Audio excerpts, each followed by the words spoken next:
본론으로 들어가기 전 건강검진에서 깜짝 놀란 한 분의 이야기를 들어보고 이어서 전 세계 유명 의료기관들의 놀랄만한 연구 결과들을 살펴보겠다. 제이 씨는 올해 62세다. 평생 날씬한 체형을 유지해온 그는 자신의 건강에 대해 누구보다 자신했다. 키 173cm에 몸무게 65kg으로 표준 체형이었고 주변에서도 항상 제이 씨는 살이 안 쪄서 부러워요 라는 말을 들었다.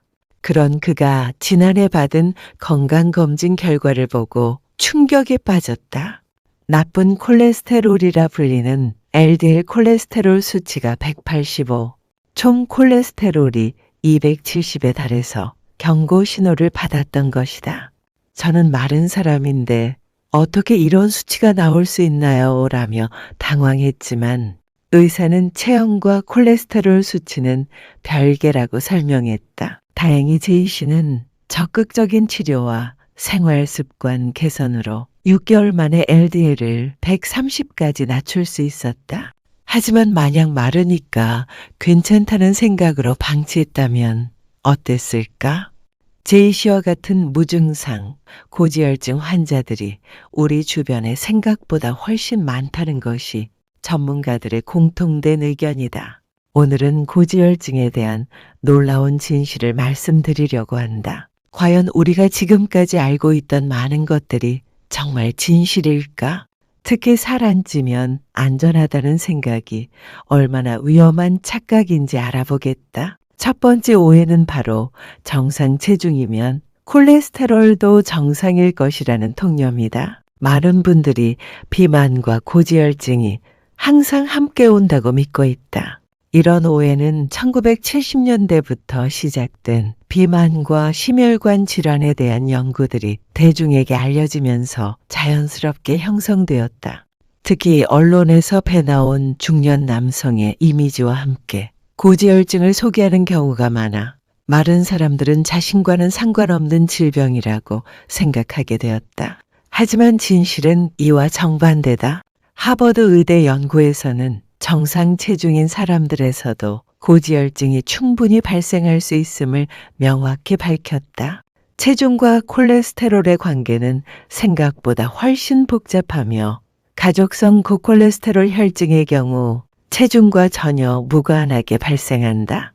한 연구에서는 오히려 마른 사람에서 체질량 지수가 증가할 때 LDL 콜레스테롤 상승이 더 뚜렷하게 나타났다고 보고했다. 체질량 지수가 25 미만의 정상 체중에서도 식단 변화로 인해 LDL이 40일이나 증가한 사례도 있었다. 두 번째 오해는 복부 비만만 아니면 괜찮다는 생각이다. 우리나라 사람들이 특히 믿고 있는 잘못된 정보 중 하나가 전체적으로 마른 체형이면 내장 지방도 적을 것이라는 추측이다. 하지만 이는 사실과 다르다. 겉보기에는 날씬해 보여도 내장 지방이 많은 마른 비만 현상이 점점 늘어나고 있다. 특히 중년 이후에는 근육량이 감소하면서 같은 체중이어도 체지방률이 높아지는 경우가 많다. 놀랍게도 진실은 이렇다. 체내 콜레스테롤의 80%는 간에서 자체 생산되며 체중보다는 유전적 요인, 스트레스, 운동 부족, 식습관 등이 더 큰 영향을 미친다는 것이 최신 연구들의 결론이다. 클리블랜드 클리닉의 연구에 따르면 허리둘레가 남성 90cm, 여성 85cm를 넘으면 복부 비만으로 분류되는데 전체적으로는 마른 체형이어도 이 기준을 넘는 경우가 의외로 많다. 또한 한국인의 경우 서구인에 비해 같은 체질량 지수에서도 내장 지방이 더 많이 축적되는 체질적 특성이 있어 더욱 주의가 필요하다. 마지막 오해는 체중 변화 없으면 콜레스테롤도 변하지 않는다는 믿음이다. 많은 분들이 매년 비슷한 체중을 유지하고 있으니 콜레스테롤 수치도 크게 변하지 않을 것이라고 생각한다. 하지만 이는 정보 전달 과정에서 생긴 혼동에서 비롯된 자연스러운 오해다. 의학 정보가 대중에게 전달될 때 복잡한 메커니즘이 단순화되면서 비만이꼬르 고지혈증이라는 공식이 만들어진 것이다. 완전한 사실은 바로 이것이다. 콜레스테롤 대사는 체중보다 훨씬 복잡한 시스템에 의해 조절된다. 간에서의 환원 효소 활성, LDL 수용체 기능, 담즙산 합성, 장내 콜레스테롤 흡수율 등 여러 요인이 복합적으로 작용한다. 특히 나이가 들면서 간 기능이 변화하고 호르몬 분비가 달라지면서 같은 체중이어도 콜레스테롤 수치가 변할 수 있다. 스트레스로 인한 코르티솔 분비 증가, 운동 부족으로 인한 좋은 콜레스테롤인 HDL 콜레스테롤 감소, 단순당 섭취 증가로 인한 중성지방 상승 등은 모두 체중과 무관하게 지질 대사에 영향을 미치는 요인들이다. 그렇다면 구체적으로 어떻게 실천하면 될까? 첫째, 마른 체형이어도 정기검진은 필수다. 50세 이후에는 2에서 3년마다, 65세 이후에는 매년 혈액검사를 통해 지질검사를 받아야 한다. 특히 가족력이 있다면 더 자주 검사받는 것이 중요하다. 둘째, 허리 둘레를 정기적으로 측정하여 복부 비만 여부를 확인해야 한다.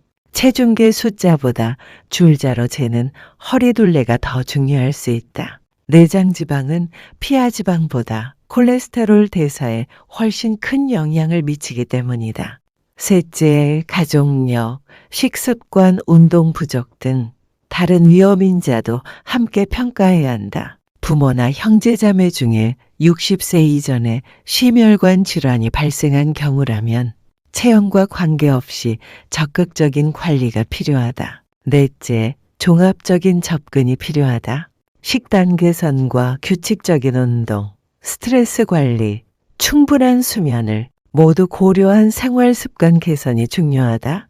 건강한 지방인 올리브오일, 견과류, 생선류는 오히려 도움이 되며 가공식품과 트랜스 지방을 피하는 것이 좋다. 주의할 점은 개인차가 크다는 것이다. 같은 생활 습관이어도 사람마다 콜레스테롤 수치가 다르게 나타날 수 있으며 특히 가족성 고콜레스테롤 혈증의 경우 생활 습관 개선만으로는 한계가 있어 의학적 치료가 필요할 수 있다. 또한 갑작스러운 체중 감량이나 극단적인 식단 제한은 오히려 간 기능에 부담을 주어 콜레스테롤 수치를 악화시킬 수 있으므로 점진적이고 지속 가능한 방법을 선택해야 한다. 지금까지 살안찌면 안전하다는 오해의 위험성을 함께 살펴보았다. 체중과 콜레스테롤은 생각보다 복잡한 관계에 있으며 마른 체형도 안심할 수 없다는 것이 과학적 진실이다. 정기적인 검진과 종합적인 건강관리로 건강한 노후를 준비하시길 바란다. 다음 시간에는 기름만 피하면 된다는 또 다른 오해에 대해 자세히 알아보겠다.